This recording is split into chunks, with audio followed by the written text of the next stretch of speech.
The rent is too damn high, wages have been flat, they're falling into homelessness. The way that we do stuff in the US is not the only way.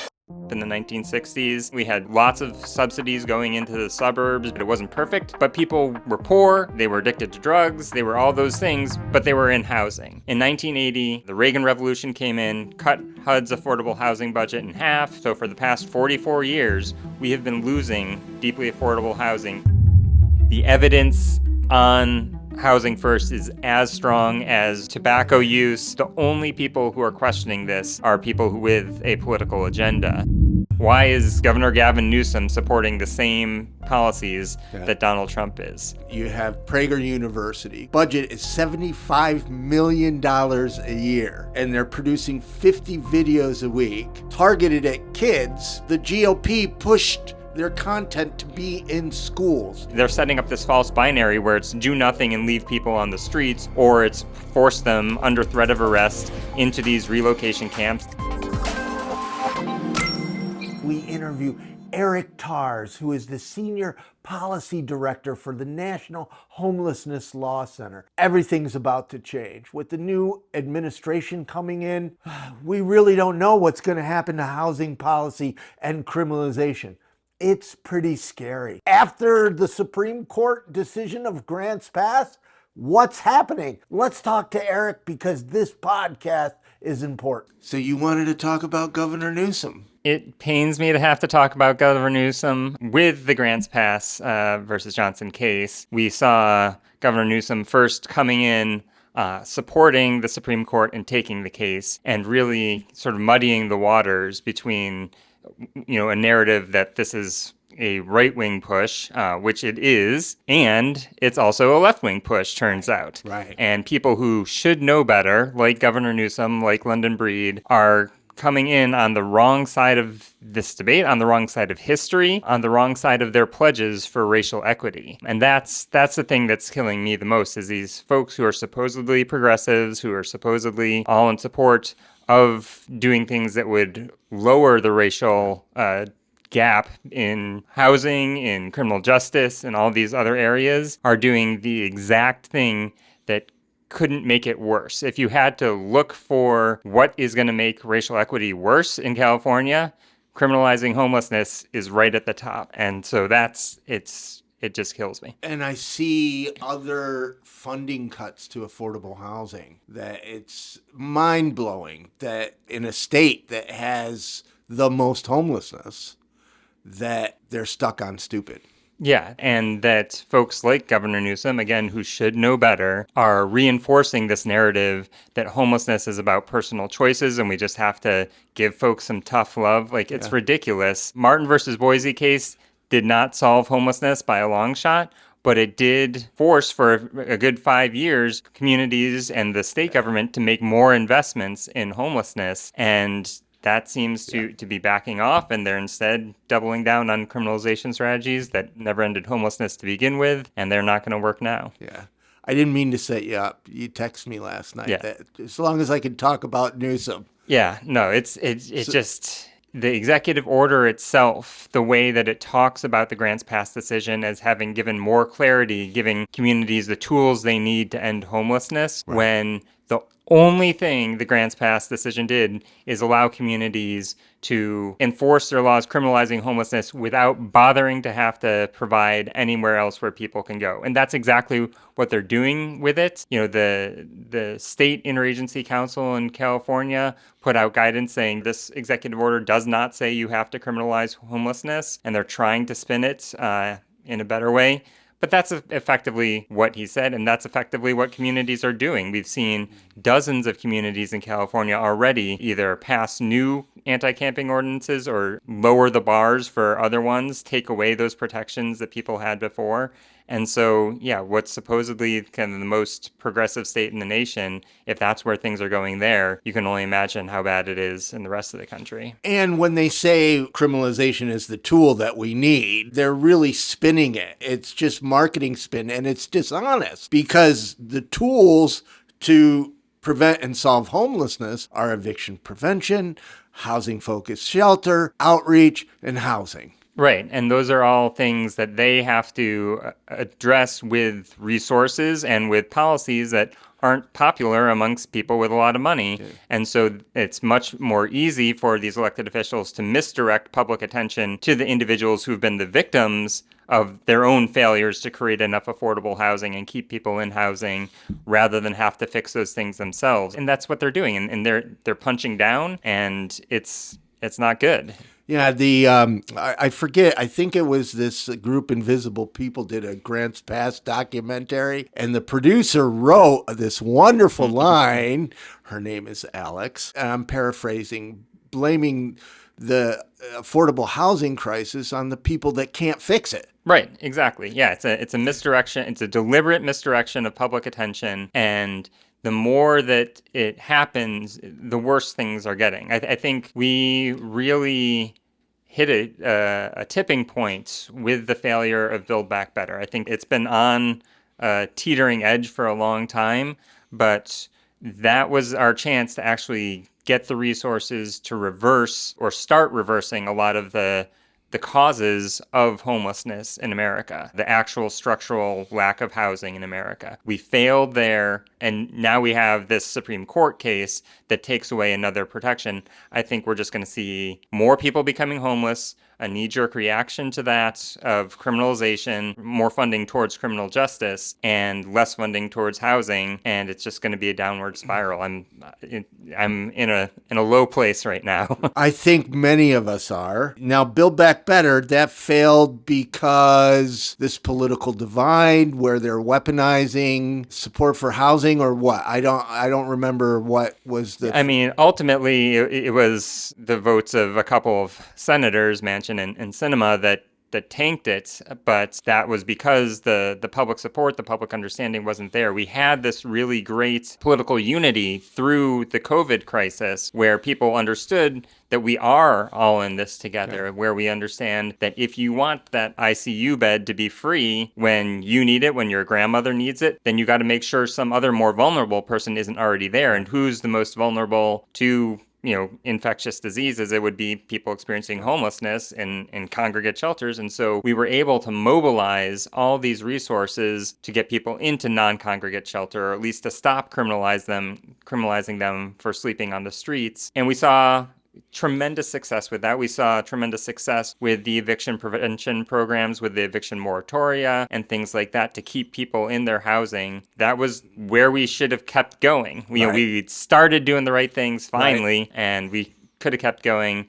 But as the pandemic waned, as politicians deliberately undermined that political consensus, people started seeing homeless people as the other, poor people as the other again, and we lost that political consensus. I used to like Gavin Newsom. So he started the Homeless Connect Day. I'm not a huge fan of Homeless Connect Day the way he started, but what I liked at the time was he would wash homeless people's feet. And not as a religious thing, which is a common religious practice, I guess, because Jesus washed the feet, right? But if you're washing the feet of homeless people, you have to have some understanding, right? And from what I saw back then, it seemed like he had compassion to help prevent and solve homelessness. Yep. And then this is like a complete change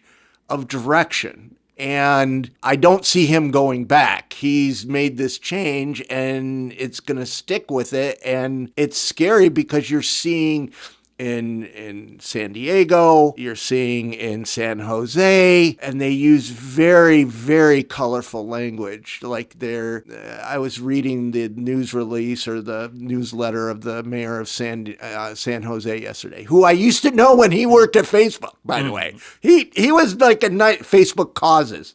And they're using this language to describe homeless camps, as reinforcing that they're evil, basically. Yep. Right. And, he's saying, we're going to put in these enforcement zones and we're going to create this safe parking lot. And we're seeing this across the country at different, I call them tiny shacks. And it's like we're going towards internment camps. Yeah. No, that's exactly what we're going towards. And it's one thing when former President Trump comes out and puts as part of his party platform that he wants a national camping ban and, quote, relocation camps to push people out of cities who simply can't afford the rent. But as you said, like, it's disappointing because you know these people should know better.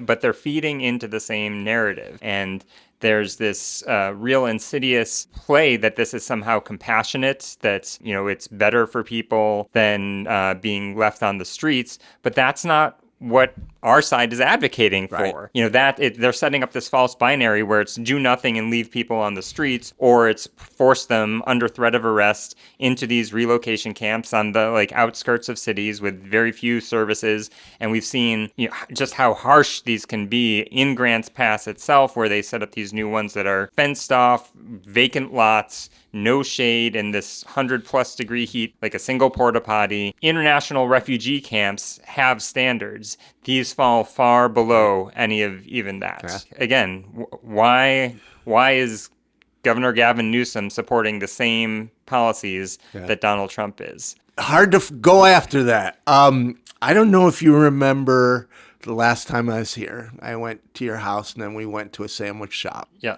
And I asked you, because you're a lawyer, right? Yeah. You're working, since I've known you, probably over a decade, to help homeless people. You could have made a choice that made you a lot of money, right?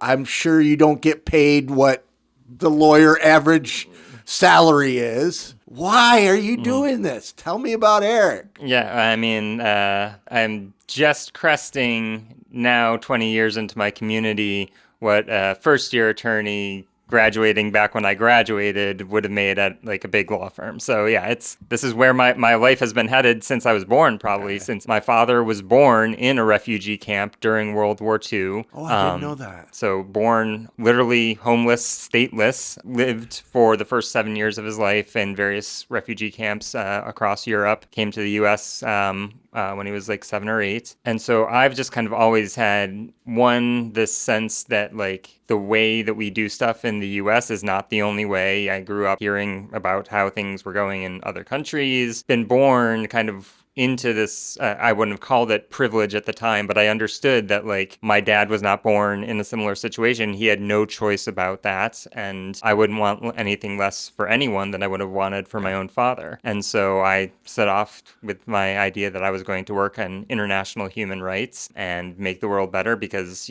where human rights violations happen is abroad.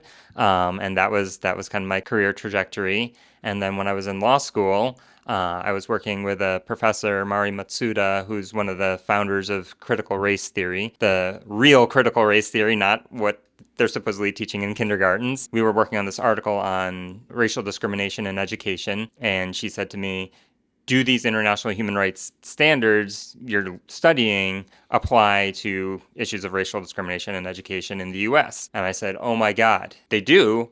They should, but why is nobody talking about them? We should all be talking about them because our laws are crap and these standards are so much better. So let's do that. And luckily, as I graduated from law school in the early 2000s, it was kind of right into the rebirth of this US human rights movement, where advocates who had been forced away from the international human rights system for decades because of the Cold War and the kind of threat of being tarred as a communist if you're doing anything to make the US look bad on the world stage, with that threat gone, and with, at that time, the George W. Bush administration in office and all sorts of our domestic avenues for change being shut down, people were coming back and saying, let's look at this human rights system. And our executive director at the law center at the time, Maria Fascarinas, went to this international conference, and she realized we're not going to be able to achieve our mission as an organization of ending and preventing homelessness in the U.S. unless housing is seen as a basic human right for every American. And so I was lucky that she was able to bring me on as a staff attorney looking at housing as a human right in the US, and the rest is history. But like it's very much a full circle that, I'm talking about refugee camp standards and their applicability, but here in the US. Right. Yeah. And for those listening, you're wearing a housing as a human right t-shirt under a sport coat. Very Hollywood of you. Yes. No, it's activist chic, I call it. Activist chic. I like it. So how long have you been at the National Law Office? So it's the National Law Center. National Homelessness Law Center. Yes. You changed your name. We changed our name. So I've been there now for 18 years, so almost 2 decades. Yeah. Wow. And would not have thought it when I first got there, but the challenges have been there. And the fact is that I've been able to see the seeds that I planted 18 years ago coming slowly into fruition. This work to change the cultural conversation around housing and kind of renew this commitment to housing as a human right. This is a framework that the U.S. actually helped to found back with Franklin Roosevelt back in the 1940s. But as I said, we were very deliberately separated from it for the best part of the Cold War, and now it's coming back to it. But when I started off in the early 2000s, you could not get an elected official to say housing is a human right. Even advocates would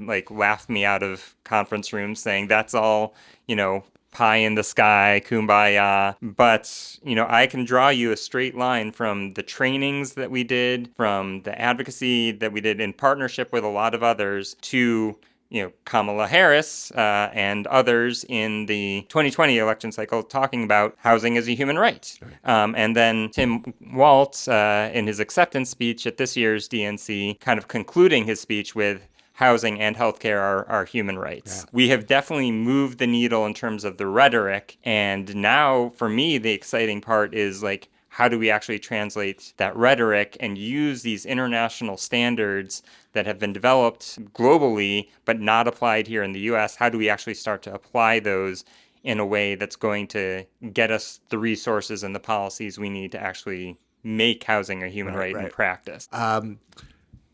You've been doing this for 18 years. What's changed?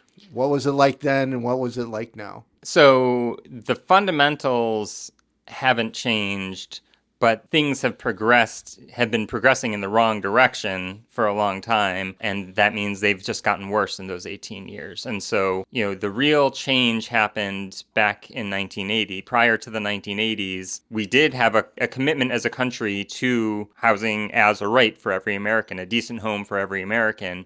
And it wasn't perfect. There are a lot of flaws, a lot of racial discrimination in it. But if you were poor, if you were disabled, if you were elderly, and you needed affordable housing, we had a safety net of public housing. We had lots of subsidies going into the suburbs, building them up in the 1960s and 50s. Like I said, it wasn't perfect, but people were poor, they were disabled, they were addicted to drugs, they were all those things, but they were in housing. In 1980, the Reagan Revolution came in, cut HUD's affordable housing budget in half, did a lot of other bad things to unleash the power of the market onto housing, which should be seen as a public good, not just as a commodity for profit. Every year since then, so for the past 44 years, we have been losing. Invisible People's work has never been more important. If you like this podcast, please visit invisiblepeople.tv/donate and give a gift of any size. So for the past 44 years, we have been losing deeply affordable housing year after year after year, and that's what's caused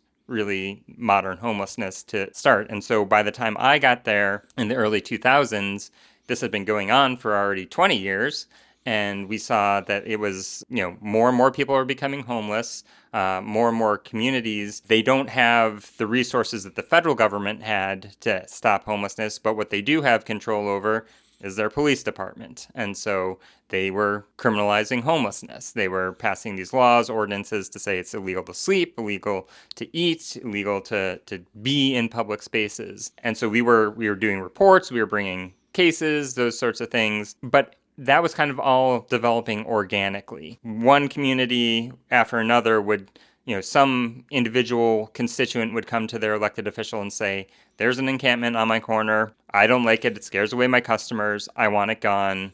they would pass the law, they would start enforcing it, bad policy. But it wasn't like there was a national lobby for criminalizing homelessness. The big change that we've seen just in the past 5 years is now there is that national lobby, extremely well funded by extremely well resourced folks. And I'm talking here about the Cicero Institute and Joe Lonsdale. I was wondering if we're going to go there. We're going there. Now there is this coordinated effort that's got deep venture capital pockets funding it. They're putting out these slickly produced videos. They are sending lobbyists to state after state to recruit people who wouldn't normally have cared about homelessness that much to introduce these bills that criminalize homelessness, that make it easier to get people into involuntary commitments, that take away funding from the solutions, the housing, and the services that we know work, and force them into these encampments or into funding law enforcement. And it's taking us in exactly the wrong direction. At the same time, President Trump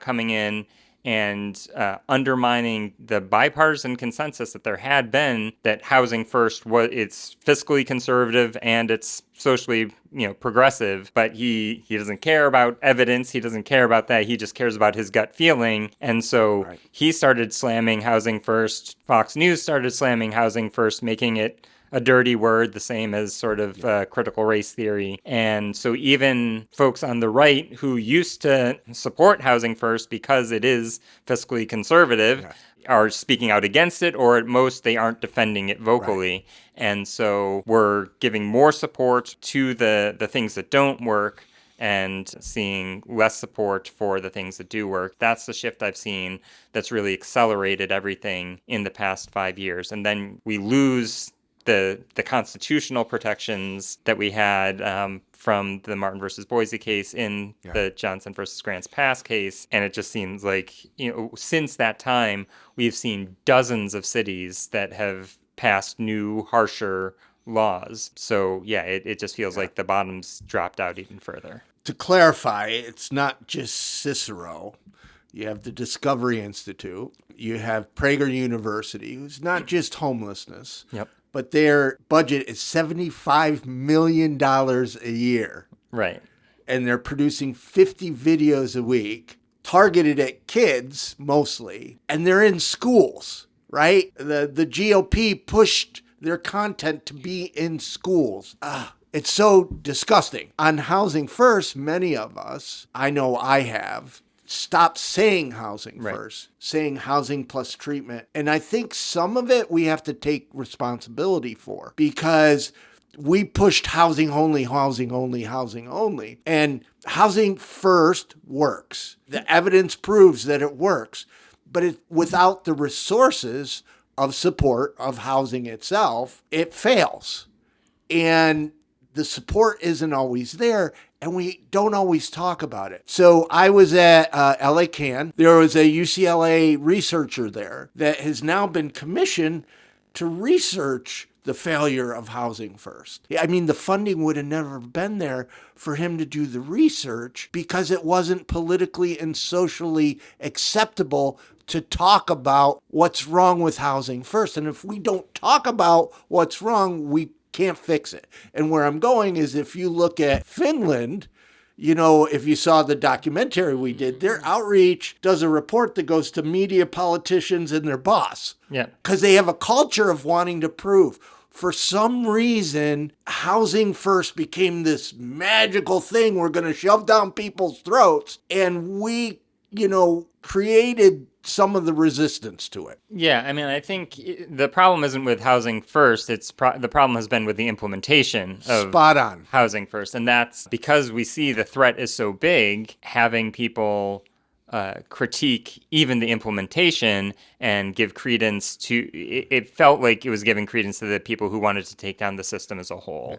And so I think that is a flaw that advocates have to own. It shouldn't lessen our commitment to the fidelity of the evidence base. Like, I forget if it was your podcast or one of the other ones where Dr. Margot Kuchel was saying, like, the evidence on housing first is as strong as like tobacco use or climate change. The only people who are questioning this are people with a political agenda. Like, it's it is evidence proven to be the best way to end homelessness if it's implemented well. We're only human. And I was part of that. So I remember I was an outreach worker and I was close to homelessness myself. You know, Right. you're not paid a lot of money. And I remember when the vulnerability index first came out and we went to Santa Monica, and at the time they had, you know, the top 50. We're going to house the most vulnerable. And I'm like, well, what about me? Yeah. What about me? I'm close to being homeless. Why are you housing these? They made a book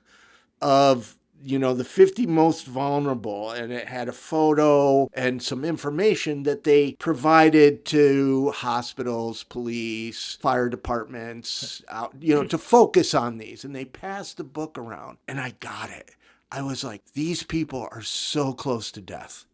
Oh my gosh, you don't see them because they can't even stand up in the alley, right? So I got it. And for so many years, you know, we're 3 hots in a cot, you know, shelters, that was the big thing. So when housing came along and housing first, it was like, whoa, this is awesome. Yeah. We're going all in. Then 100,000 Homes campaign came around. I was on the leadership committee for that. I was all in. I mean, and I think all of us were, right? Yeah. We just went a little too far without thinking, okay, let's, you know, project what is going to happen. We are not really good at foreshadowing or predicting what's down the road. Predicting the unintended consequences. Right. Yeah, We didn't see the affordable housing crisis coming. Yeah. And it's the same with elderly homeless and all this other, is that we're looking at the car crash in front of us. Right. We have so much homelessness that we're trying to, you know, solve and help these people. We don't see the train wreck coming. Yeah.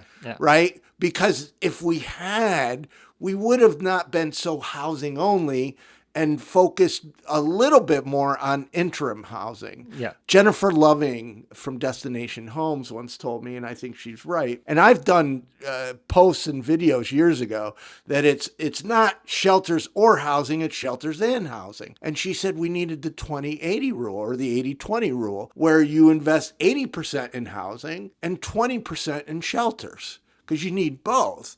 Now we're going opposite. I mean, there's communities that are just taking San Jose, for example. The mayor is taking the money away from housing initiatives, putting them into shelters and these internment camps. Yeah, I think that's the reason that we went all the other way, was because it had been, you know, 100% 3 hots in a cot for decades before that, and we knew that wasn't working. And what we're now seeing is housing first getting blamed for the failures of the housing system as a whole. And like, we know how to end homelessness, but the homelessness system is getting blamed because our elected officials refuse to put in place the fixes to the housing system. And so you have, you know, 2,000 people in LA a month coming out of homelessness, but 2,500 going into homelessness. And so it looks like homelessness is getting worse. It is getting worse, but it's not the fault of the homelessness system. It's the fault of the failures of the housing system.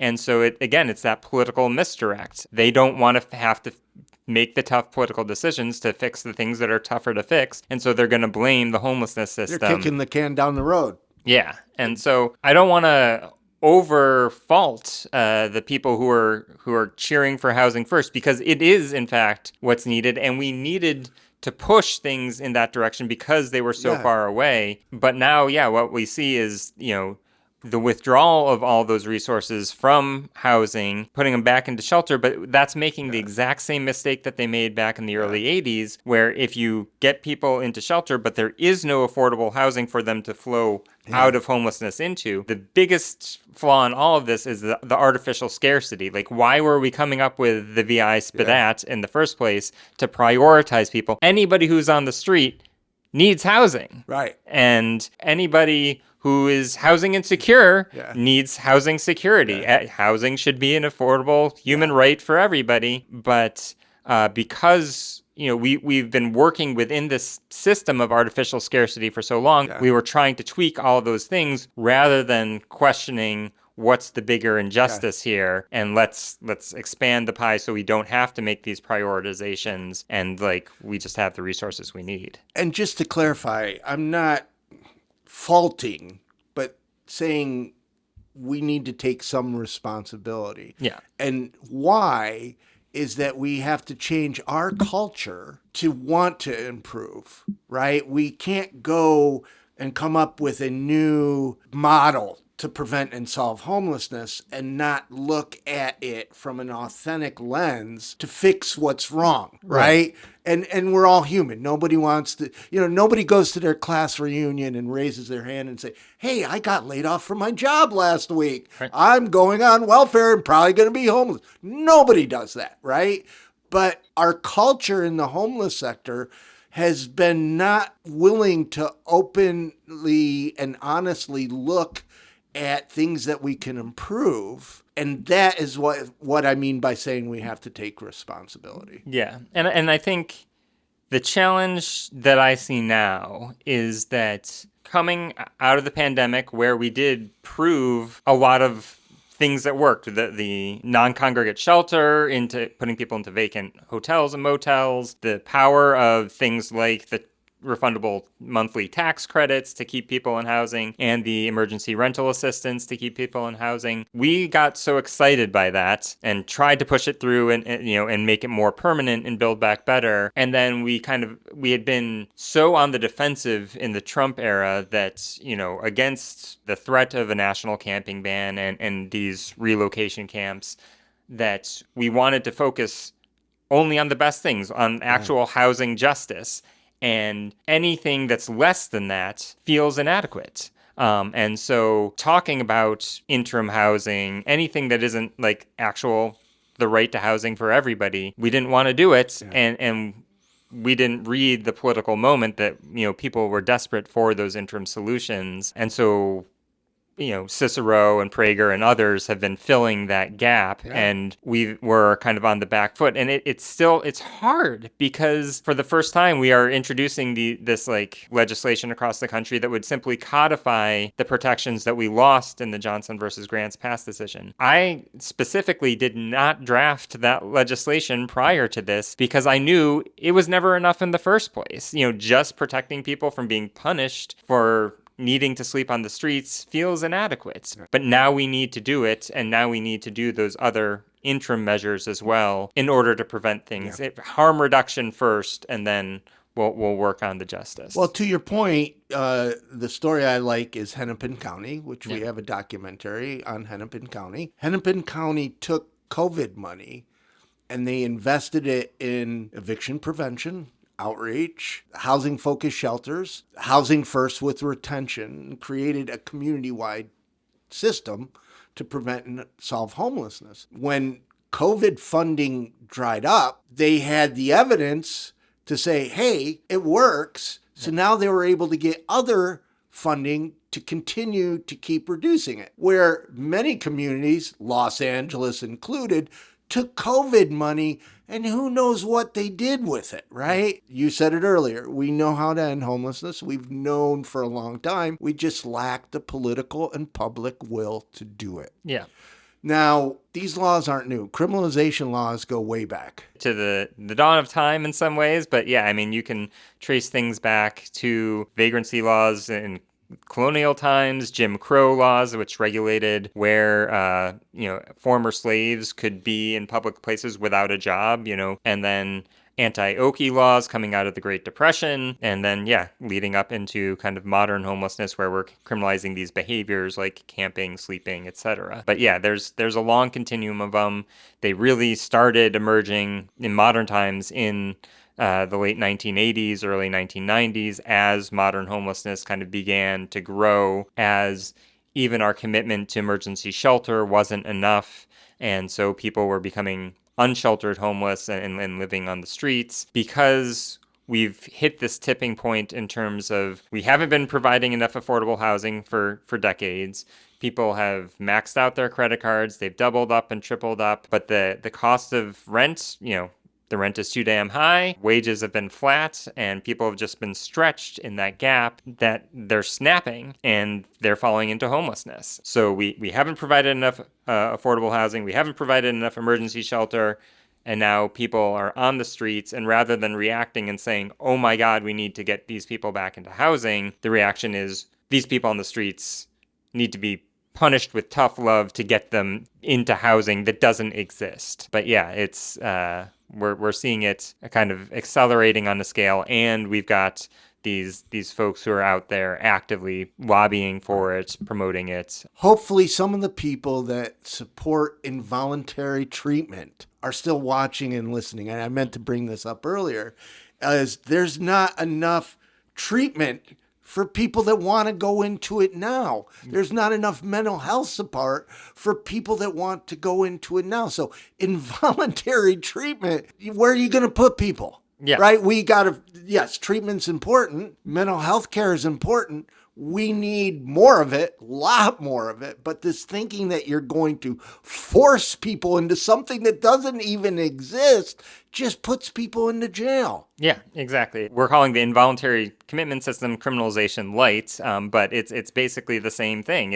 I'm stealing that. Yeah, getting people out of public view, under threat of arrest, under some sort of punishment threat, and it's focused on people who are literally the most vulnerable, folks with mental health issues because of the overdiagnosis of schizophrenia and other mental illnesses in communities of color. This, again, is going to have a hugely disparate racial impact. And again, talking about unintended consequences in the legal community, we need to own that the Martin versus Boise decision, which said you couldn't criminally punish somebody for being in public spaces, led to communities and the state of California looking for how can we do the same thing, but within the civil justice system, which is the involuntary commitment system. And so we may have been partially responsible for, the growth of involuntary commitments, but, it's part of the Cicero template legislation paired together with full-on criminalization because, it's all just this push to get people out of public view.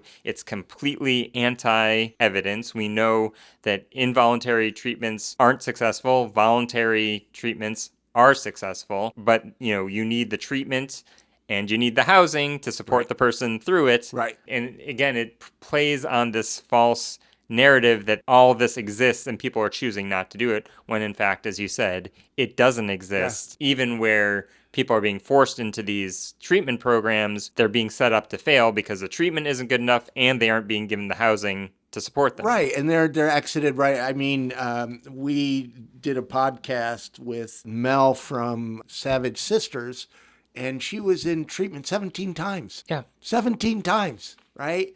And I believe the public supports this idea of forced treatment, not because they care, although they say they do, not because they care. They just want homeless people gone out of sight. Yeah. That's the primary driving force. Yeah, and it's, the majority of people experiencing homelessness are there simply because they can't afford housing. If they develop drug use issues or have mental health issues, like that is something that more often happens after they become homeless as a coping mechanism than, is the cause. But I think we can't make homelessness policy just around those people with kind of the most visible acute needs, and we need policies that help those people with the most visible acute needs. It's a both and. We need those treatment beds. We need and we need programs where a relapse doesn't cause you to lose your housing. We need that housing to be guaranteed, because we know that most people relapse. And so it doesn't make sense to kick them out, lose all the investments that you've made into that person,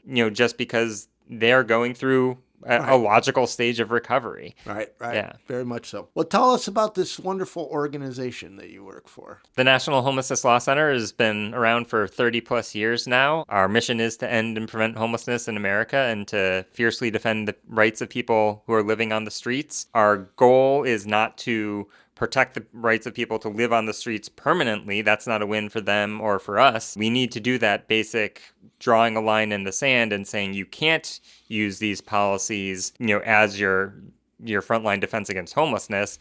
You need to actually redirect resources into the things that work, into housing, into services. So we work using litigation as a lever for policy advocacy to help broaden the conversation that we can have and around the things that actually work, rather than focusing all this attention on the things that don't work. We also work a lot around youth homelessness. We've been doing a collaboration with True Colors United because of the intersection of youth homelessness, particularly with LGBTQ youth, and so have a whole state index of state policies that help or hurt youth homelessness across the country, and I'm working on the state level there. And we do a lot of other work, just trying to be the legal arm of the national movement to end homelessness and step into the gaps where homeless service organizations, homeless advocacy organizations need legal help. Right now, we are seeing a case in Louisiana where the state legislative auditor is being pushed by legislators to investigate homeless service providers, do an audit, and they're trying to get all the personal private data of everybody who's been in the homeless management information system, which is all supposed to be confidential. Yeah. And so they need legal help. And so that's where we can step in and try and stop those sorts of things from happening. So yeah, that's what we're here for. And you work closely with a lot of people that are local or statewide. Yeah, so we, our work is local, statewide, federal, and international. We're doing this international human rights advocacy. So yeah, everywhere across the country and around the globe. So I know none of us can predict the future. You said earlier that you're a little down. I think all of us are. Yeah. I feel like we've been kicked in the gut. It shouldn't be this hard to help people. Yeah. And it seems like the public doesn't care, most people. I believe strongly that trying to use empathy as a message, there's so many people that died, or they're taking homeless people's belongings, or all the ways that we try to inspire people's hearts to give a shit. Yeah. It doesn't work anymore. Maybe never did. We just thought it did. So it's a hard time. So can you tell us where you think it's all going, but in a lens of hope, how people can support the movement? Yeah, so going into this Supreme Court case battle earlier this year, we clearly set ourselves two goals. One was to do everything we could to try to win the case on the legal front, but we knew that was going to be an uphill battle with the Supreme Court. And so we knew that we had to have another front, which is the public opinion and public narrative front. And we needed to use this occasion of a Supreme Court case around homelessness to try to push the narrative and to build the movement, because even if we had won the Grants Pass case, the most we would have won is the right not to be punished for sleeping on the street where there's no alternative. It doesn't actually get anybody into housing, so we would need the movement to be able to push us towards the solutions that are actually going to get people into housing. We lost the case in the court, but where we won and what they can't take away from us is that we built that movement. I have never seen the national homelessness organizations as united and as coordinated. It's not perfect, but we are head and shoulders above where we were a decade ago, for sure. And we broadened the movement. We had these 40 plus amicus briefs from public health, public safety, every sort of intersecting identity, racial, gender, disability, all these groups coming together who, for this one moment were talking about those intersections, using unified messaging. And now the challenge is that we have to be fighting all these legal battles and policy battles across the country and continuing to really foster that movement. And that's where my attention is right now, is trying to make sure that we are talking with the groups who are working on drug legalization, with mental health decriminalization, all these intersections, and certainly not throwing them under the bus as some groups have done in the past, and instead really finding the common cause. And so making sure that we're actively working together with them, incorporating their messaging, incorporating how we talk about this, and really ally with all these different racial, ethnic, ability, gender focused groups, and say that if your issue is LGBTQ rights, if your issue is, that Black Lives Matter, there is nothing more that you could possibly do than to advocate against the criminalization of homelessness, because half the people in some jails on any given night are there because of homelessness. And because homelessness has a hugely disparate racial impact, because in some communities, Black people experiencing homelessness are 10 times more likely to be targeted for enforcement than white people experiencing homelessness. Like, this is the entry point of so many Black, Indigenous, other people of color into the criminal legal system. In San Francisco, there's a study that shows that even though homeless people are like 3% of the San Francisco population, they make 1/3 of the use of force incidents. Every one of those unnecessary police encounters around these laws that are criminalizing homelessness is a potential chance for police violence. So if you care about stopping police violence, if you care about stopping, Black people from being unnecessarily arrested, criminalization of homelessness is your issue. And like, if we can build that movement, if we can build that consensus, like, we as homeless advocates alone don't have the political power to get the policies we need. But if we build out our movement with all these allied movements and intersecting movements, that's where we win. So where does someone go to get involved, to find out more? So you can come to our website, homelesslaw.org, or housing.handcuffs.org. You often end with, what's your 3 wishes? You beat me to it. Beat you to it. I've watched too many Mark Horvath videos. It's that individuals down at the most kind of granular layer of community democracy, which are these, neighborhood listservs. You see somebody posting onto that listserv, there's a homeless encampment, we need to do something about it. You say, yes, absolutely, something should be done about it. Let's get those people into housing, rather than let's get the cops to come sweep them out. And if we can change the energy that comes out of those neighborhood listservs that right now we see being directed into these negative solutions, and if we can get that energy instead pushing our elected officials into constructive solutions, like, that's where we win. Yeah. If I had a budget, I would put ads on Nextdoor saying exactly, yes, we should do something about that encampment. We should get people into housing. Yep. And just put it right next to all the negative. Yeah, exactly. Yeah. I think that's kind of the great untapped potential. Well, thank you very much for hanging out. Yeah, this has been great. Thank you.